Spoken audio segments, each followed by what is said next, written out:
Hello, everyone. My name is Brian Murnion, and I'm the Executive Director of the Mint Film Festival. Thank you for joining us for this virtual conversation today. I want to thank our presenting sponsor, Tito's Handmade Vodka, and our local sponsor, Kibler and Kirch.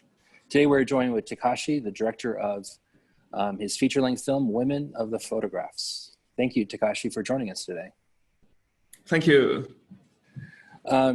Takeshi, how did this film come to be? Can you share a little bit of background about just creating this narrative and getting it ready to shoot? I was inspired to make a film about the relationship between woman and photography 10 years ago. At that time, I was making a poster for cosmetics advertisement with the Japanese actress. And she was obsessed with retouching her image. She had her exclusive retoucher, and she told him to make her eyes bigger, remove her necklines, and slim the waist. And finally, she changed her face and body totally different from herself. She looked very happy with the result at that time, but she quit actress after 4 years. She didn't tell us why she quit the actress. But I thought that she couldn't keep doing actress because she confused the reality and the imagination. She was successful to make change herself to be liked by a lot of people. But as a result, she lost who she really is. And that kind of case was only for exceptional people 10 years ago, like actors, musicians, and models. But now, a lot of women are changing their figures in photographs by retouching applications and filters on SNS. So I decided to make a film about woman photography now. So this was based on a real world experience that you witnessed and observed. Yes, it is. When did you know that this particular script and what you're trying to tell with it? When did you know that this script was going to be ready to shoot? Actually, I knew that the script was ready to shoot 3 days before the shooting. I used a lot of time in writing process. I think that script writing is the most difficult part of filmmaking, especially in feature film. Because feature film is about what do I tell more than how do I tell. So it's totally different from short film. And in order to make my first feature film, I had to change my attitude for script writing. And before I started to write a screenplay, I decided the target audience. My target audience was male, about over 35 years old. In other words, I wanted to make a film for people like me who likes horror, romance, and comedy. And as the film is for male, I thought that the enemy in the film should be female. And in order to create the female villain character, I was thinking of the scary aspect of women. And I found out the habit of praying mantis. The female mantis eats male mantis after the mating to get the nutrition to giving a birth. And I thought that's scary for male. And I started to do research for praying mantis. And I met the professor who specializes in praying mantis. I met him and asked him why the male mantis allows female mantis to eat him. He said that it's because male mantis is feeling the pleasure when he is eaten. The male mantis' view of the life and death is totally different from people. His reason of living is leaving offspring. And male mantis knows that his existence becomes greater by sacrificing his body for the female mantis. And I thought that makes sense. So I decided to make a film about a man who sacrifices himself for an woman in order to feel his existence greater. And it took a lot of time to transfer that subject into 90 minutes film. So I had to write a script until 3 days before the shooting. So you made these observations 10 years ago, and only certain type of people can retouch their photos and have access to those tools. And now things are a lot different because of technology.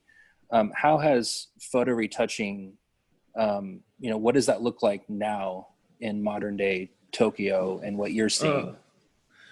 I think women's attitude against photo retouching is, I think, different from US and Japan. People in Japan are very, how do you say, they don't stop retouching. They never, it looks like they want to be liked, even if she has to change her real figure.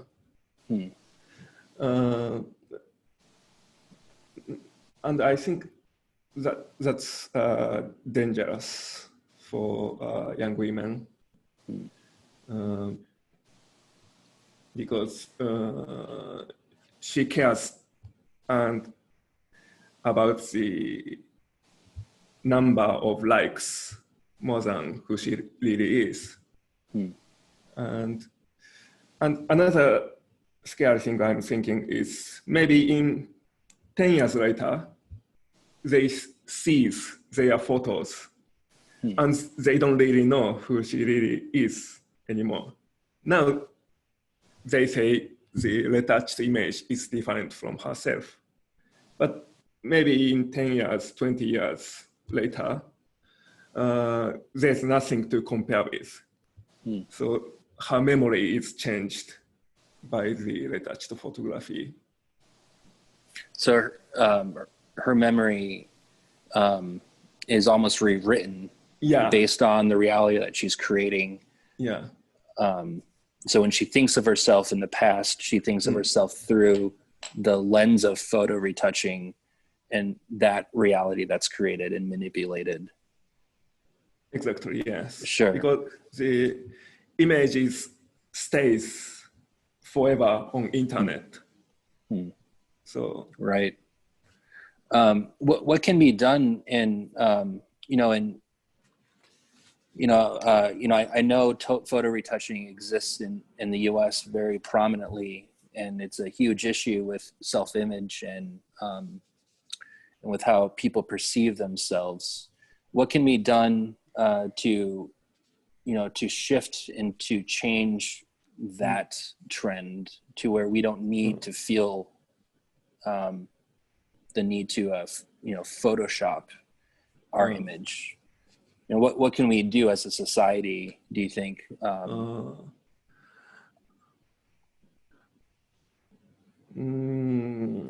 I think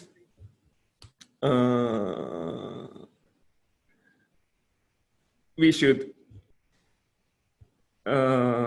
celebrate the other people's humanity more than the visual aspect.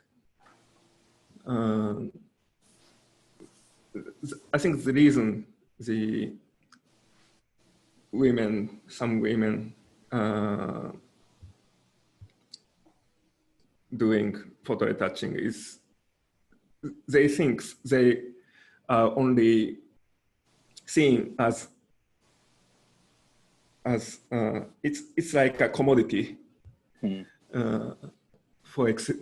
especially for young women like 15 years old and 25 years old. They mind the scores and numbers, and I think what we have to do as a society is tell the importance of humanity more than the numbers.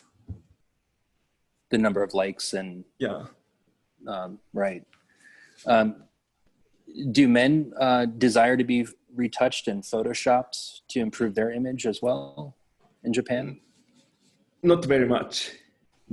Men don't do that very much.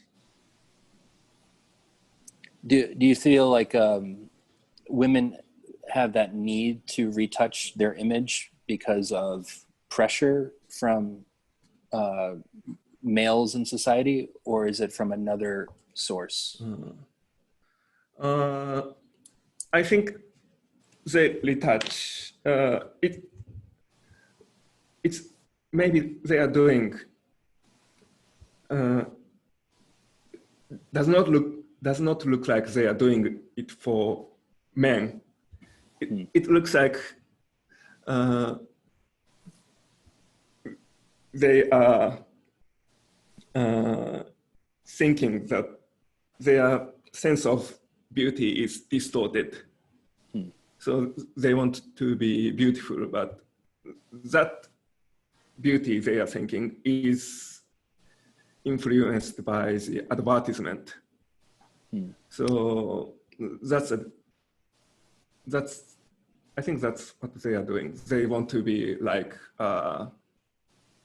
people in billboards and TV commercials. Sure. What were some of the challenges when you were making this film, especially exploring this sensitive topic of self-image? Yeah. One of the biggest challenges is storyboard writing. We had to shoot the whole scenes in 10 days. And wow. I knew that I don't have a time to argue with staffs at shooting site.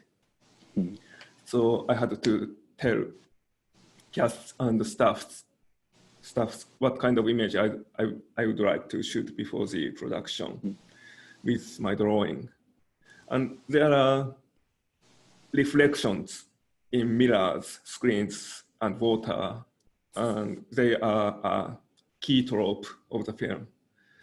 And these visual elements were written in my storyboard, because I was sure that these elements can express the subject of the film, which is living in between the reality and imagination. I think the border between the reality and the imagination is getting more and more blurred by the development of photo retouching techniques. And I wanted to visually express that the characters are sandwiched by reality and imagination, and feeling distress and ecstasy simultaneously by reflected images on screens and waters. Takashi, what makes a film great in your mind? I think the film is great because it gives us a cinematic pleasure. Although it is difficult to say what cinematic pleasure is in words, I think that it is the moment that audience sees the happiness of life through the images on screen. We all have a right to be happy, and we all wish to be happy. But in this real world, people are doing something like what makes ourselves unhappy. I think that film can show the ideas of how to make ourselves, our lives better, and helps us to find way to coexist with other people's happiness. Because cinematic pleasure can be shared by people with different language, different culture, and different races.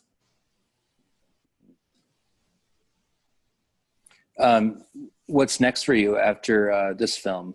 I'm working on my next feature film. And next film will be a story of a man who has tooth pain. Because the tooth pain is common throughout the world. And I want to make a film which can be shared by people with different language, different culture, and different race. Is that something that you have to wait till after the pandemic is behind us, or can you begin that now? I wait until we feel secure. Yeah. What's life like right now in Tokyo with the pandemic? People are getting the ordinary life back. So a lot of people are going to office and using trains. And I think it's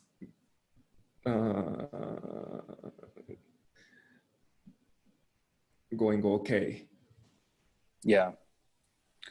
Well, Takashi, I really appreciate your time and for making this very beautiful film, and for being part of the festival. I look forward to seeing what you come up with next, and I appreciate your perspective. Thank you, Brian.